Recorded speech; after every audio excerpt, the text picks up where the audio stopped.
Hi, Bobby. Thanks so much for replying back to the email from my colleague Joyce. Joyce does a lot of outreach here at Yeah Local, kind of finding new websites that we might be able to help and new businesses and things like that. My name is Mike. I'm actually at the head over here at Yeah Local. I just wanted to shoot you a quick video, kind of walk you through some of the major things that we came across when we had a look at your site last week. Just kind of give you kind of a first blush look, different things that can be improved, things you should be paying attention to from a marketing standpoint, etc. I also just wanted to shoot you a video, just kind of show you that we're real people here. We're not, we're not robots. We're not like spam machines, anything like that. So, without further ado, I'll dive right in here. So. The first thing that we really look at when we come to a new website is the website mobile responsive? Meaning, does the website sort of resize itself to be on a mobile phone, when somebody views it on there? And this is really important because Google is now going out of their way to penalize websites that don't look good on mobile phones. So it's always good to make sure that you are optimized for that. So to test this, we're gonna use a little tester here, kind of resize the screen down to what it would look like on an iPhone 5, which is kind of the smaller iPhone these days. You'll see here, yeah, I mean, you guys are definitely mobile optimized here. At least from what I can see, the issue from a design standpoint though is your pop-up that comes up on the desktop, it comes up on the mobile too. Now, it's not, now that this is probably fine for a tablet, like if we loaded it up and we were pretending it was, a tablet in landscape mode, this wouldn't be such a big deal because, you can kind of navigate around it as you go. Yeah, here it's easy, I can see the close button, but as you saw with the iPhone 5, I wasn't able to get to the close button, or I wasn't even able to click anything there. So it kind of froze me out from the iPhone perspective. So your site is probably optimized enough for Google to not penalize you there, but there are a couple of design things you maybe want to take a look at here. I mean, the rest of this looks really great. None of this is, maybe have these buttons in the middle instead of on the side. But from a design standpoint, things here are pretty good. With that, just the pop-up is what's getting in the way. So maybe people coming from mobile, are getting on your site and leaving as soon as they get there. The next thing we want to look at is your page speed. So how fast is your website loading? We know Google has made it known that those websites that load faster, they rank better in Google. If your website is loading slower, you're going to be penalized in the search results by having a lower ranking. So you'll see here that according to their page speed test, this is a tool that Google puts out to test how fast your site loads. You guys are at 59 out of 100. Now that's not bad. That's pretty good. I've seen sites that are in the 30s, believe it or not. But you guys do need some improvements on that to get that page speed up there, so you can make sure that it's not affecting your rankings in the Google search results, especially the local search results. So you guys operate out of Florida, and we're going to get into the local stuff in a little bit. So you want to make sure you're paying attention to that. On the desktop, 65 out of 100, that's better. But you probably want to continue to improve that. You see here one of the errors is about server response time, so that's possibly, with your hosting company, you want to take a look at that, kind of fix that up, so it looks all good. But for the mobile optimization, yeah, you guys definitely passed it here for Google, so you're not being penalized by Google on the mobile optimization, but you'll see here on their little test phone, the pop-up, again, kind of blocks usage of the site. So, just something, you may want to take a look into, maybe changing that so it only pops up on desktop, or, changing the dimensions of it so that it actually looks, it's usable on an iPhone or whatever. The next thing we want to take a look at are your analytics tags. Do you guys have Google Analytics installed? We use our tag helper here, and I see that you guys do have Google Analytics installed, which is great. Everyone, I don't have to extol the virtues of Google Analytics to you. It's great. It's a great way to manage your business. You might even want to add a Google Analytics remarketing tag on there. So, if you're going to be running, Google AdWords campaign, a local AdWords campaign, you can track the results of that and then retarget people who have been to your site and put an ad in front of them. So if they already know about you. So that's there's a lot of potential with that, but I think you guys are good on that front. The next thing here is Facebook Pixel. So the Facebook Pixel behaves sort of in the same way as the Google Analytics Pixel.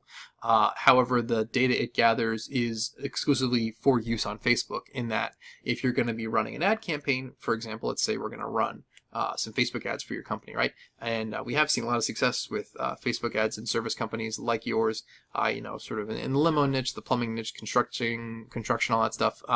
It's actually very effective, surprisingly, you would think, right? But having a pixel there is kind of going to it's going to gather data about your site, gather data about how people behave when they come to the site, and if you decide to run a campaign, we can take the data from the pixel and put your ad directly in front of people who have been to your site, or people who are demographically similar to those who have been on your website. So there's a lot of great potential, great information that the pixel gathers for future marketing purposes. It's free to install. Would definitely recommend getting that installed. The next thing we want to look at is we're just going to do a quick SEO diagnosis, on-page SEO.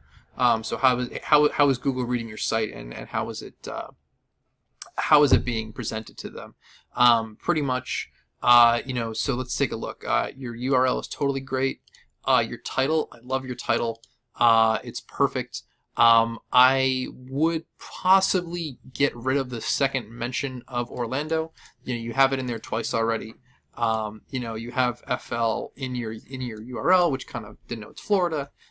Google is able to see, where you are based on people visiting your site and stuff. So having it in there twice, you are getting into the area of over optimization for SEO. Like, you don't want to have one keyword on the page like 50 times, because that's going to trigger a penalty with Google. So that's not good. Your meta description, you might want to add that. I totally would recommend it. Meta description is just a little bit of HTML code, not too bad. Pretty much it's just sort of the first thing that people see about your site when they come and find you in Google. It's that like 1 or 2 sentences that you see in the search results under the URL on the Google search results page. Your meta keywords, you wanna add those in there too. Meta keywords, essentially it's you telling Google what you would like to rank for in the search results.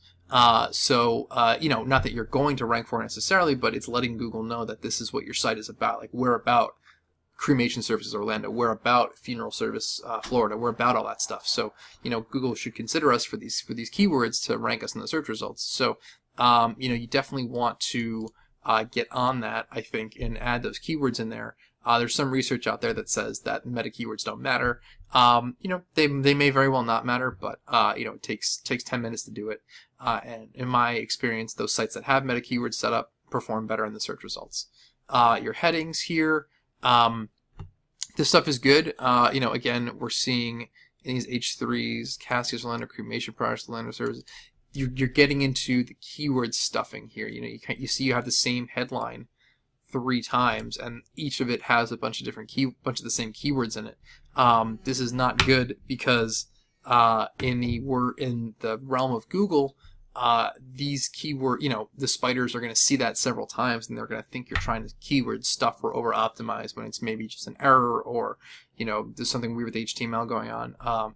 And the meta keywords, once we add these keywords in here, you want to kind of spread those keywords out, through the headings here. It says the spiders read the headings before they read anything else. So that's how they figure out what's important.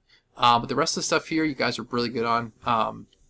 No big red flags. Just meta description, meta keywords. Watch the keyword stuffing here and here, and bring some of those keywords into the headlines. The last thing we're going to look at is your local listings report. Now, when it comes to ranking locally, meaning like ranking for a keyword within a given geographic area, like Orlando, you guys are doing a lot of stuff there. You want to make sure that your business is listed correctly in all of the different directories. So Google takes directories very seriously when it comes to local optimization and things like that. So you'll see here you guys are at about 70%. And you could get it up to 94. There are just a couple of things where you guys have a lot of complete listings. You're good. You're a lot better, doing a lot better than a lot of companies out there. So really great on that. There are some that they're not quite complete. and there are some that they're different from each other. Like may have the same name but a different street address or a different zip code. So we want to go out there. The goal is to be listed, have the exact same listing in every spot. You know, same address, same name, address, and phone number. They call that a NAP, name, address, phone number. So we want to make sure that's consistent across the board. And you know, that combined with a little bit better SEO. And, you know, all of a sudden you guys are going to be ranking, you know, and of course, you know, improving the page speed. You guys are going to be doing a lot better in the search results, going to be getting a lot more traffic coming to the site, a lot more people interested, things like that. So, you know, I know we're getting a little over the 10-minute mark right now, but Bobby, if this was interesting to you, if I was able to provide you with some value, I really hope I did. You know, please let me know. You know, if you want to talk more about this stuff, you know, kind of, we can. There's a link to my calendar in the email where this video came. You know, feel free to click onto that, and you can book a time to speak with me, and we can kind of talk a little bit more about what we can do for your site, how we can improve it. You know, get you some more traffic, get you some more sales. Okay. So thanks so much for taking some time to watch this, and hopefully we get to talk soon.